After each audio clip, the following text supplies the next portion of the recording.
Ele fala mais pra frente no vídeo sobre a ideia da família ser uma coisa de fato um pouco mais flexível. Ele fala da adoção, por exemplo, né?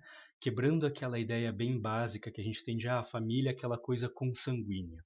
A primeira coisa que eu quero adicionar aqui é que a própria noção de família que a gente tem é uma noção que não é necessariamente natural à espécie humana, ok? A gente, na verdade, não tem nem tanta evidência assim de que é uma coisa tão antiga.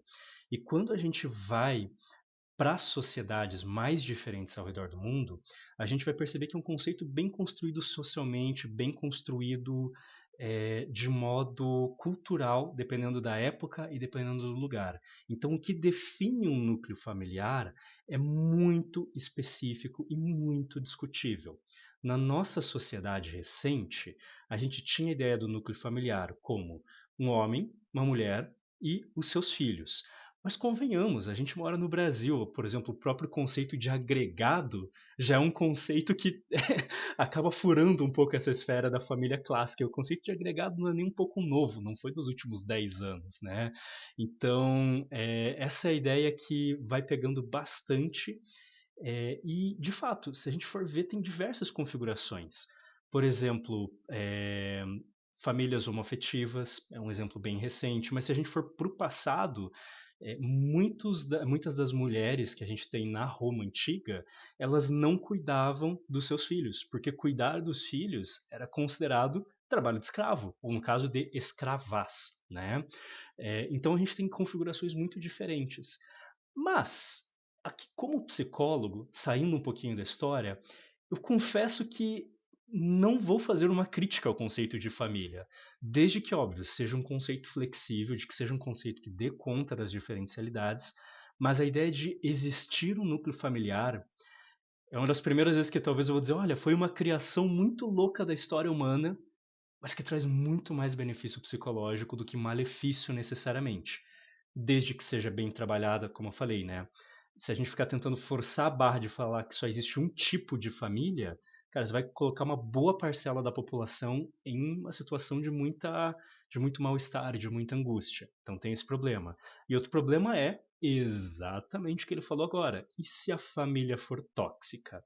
Mas antes de dar continuidade aqui no vídeo, quando a família não é tóxica, quando a família é uma família saudável, independente da configuração, se é adotado, se é homem, mulher, enfim, toda aquela coisa, né? É, a gente acaba tendo. Desculpa, tô lendo o chat aqui. A gente acaba tendo uma questão assim bem forte de a família de fato acaba sendo muito importante para dar uma referência, principalmente para as crianças mais novas, né? A gente tem ali crianças antes da adolescência, elas têm várias dificuldades físicas e cognitivas muito mais enfraquecidas, então a família e principalmente cuidadores, né? Independente do número de cuidadores, uma mãe solteira, por exemplo, ou mais pessoas, né? Os cuidadores são figuras de referência muito grandes e eles vão ser muito necessários para a gente conseguir ter uma sensação de segurança com relação ao mundo. Os filhos, eles têm uma espécie de imprint, vamos dizer assim. A estratégia de sobrevivência das crianças é perceber rapidamente quem são os cuidadores e depois que eles passam daquela fase inicial que basicamente a criança consegue só chorar para conseguir o que quer, ela começa a aprender que ela precisa fazer, aprender modo de dizer, uma coisa bem instintiva, bem biológica de sobrevivência. Mas ela desenvolve esse pensamento de que é muito necessário grudar num adulto que é visto como cuidador e fazer aquele adulto gostar dele para não ser abandonado.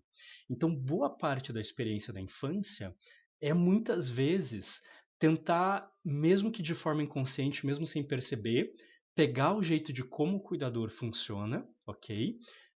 Para fazer com que o cuidador goste de você, para você não ser abandonado, para você conseguir lidar com a tua sobrevivência, porque você sabe que você não vai sobreviver sozinho. De novo, quando eu digo você sabe, de um nível até bem instintivo. Seja numa sociedade super antiga de caçadores-coletores, você com 9 anos de idade não ia conseguir caçar, por exemplo, com muita qualidade para sobreviver, seja numa sociedade hoje em dia, porque meio que não dá para contratar uma criança por CLT, né? Então você não vai conseguir ser o ganha-pão da sua família teoricamente, né? Não estou falando que é uma coisa boa trabalho infantil, não, muito pelo contrário. Mas a gente tem essa questão toda aqui, tá certo? É, então, você tem um laço, um vínculo com os seus cuidadores muito forte. Eu poderia falar muito sobre isso. Tem uns vídeos lá no meu Instagram, se vocês quiserem saber um pouco mais.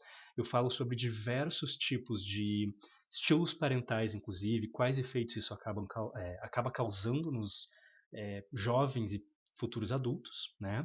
Mas só queria dizer que, de fato, boa parte do que a gente aprende na nossa relação no núcleo familiar, em especial com os nossos cuidadores, molda muito de como a gente acaba aprendendo a lidar com o restante das pessoas na nossa vida e também com o mundo ao nosso redor. E por isso, justamente, é um tema tão delicado quando a família é tóxica, porque a gente está numa posição de muita vulnerabilidade. E quando a gente está lá no meio, é muito difícil de sair. E é por isso que é muito fácil pessoas de fora, se a gente está vivendo um problema familiar, é muito fácil assim os nossos amigos, né, falarem: "Nossa, mas é só você fazer X, é só você fazer Y". Mas por isso é muito difícil pra gente, porque a gente tem esse aprendizado ao longo da vida de necessidade de sobrevivência, de valorização e várias outras coisas ali. E que às vezes demora para ser um pouco atualizado quando a gente vai para a adolescência e quando a gente vai para a idade adulta, ok? É, deixa eu dar uma olhada aqui. A ideia de usar filhos como uma forma de previdência, né? Se não tiver filhos, quem vai cuidar de você no futuro? Caramba! Isso é uma coisa também que eu tenho ouvido cada vez mais, inclusive, dos pais, e tá sobrando cada vez mais para os filhos, porque se tem cada vez menos filhos. Isso tá pesando bastante. E isso é uma forma que eu posso tranquilamente dizer que é uma toxicidade familiar, ok? Gostei muito do exemplo aqui que vocês trouxeram. Vamos lá. O Novo já está trabalhando por isso. Nos Estados Unidos, querendo ou não querendo, a situação também já mudou um pouco com o trabalho infantil. De novo, né? Não vou nem entrar nesse mérito hoje, porque senão as críticas vão longe.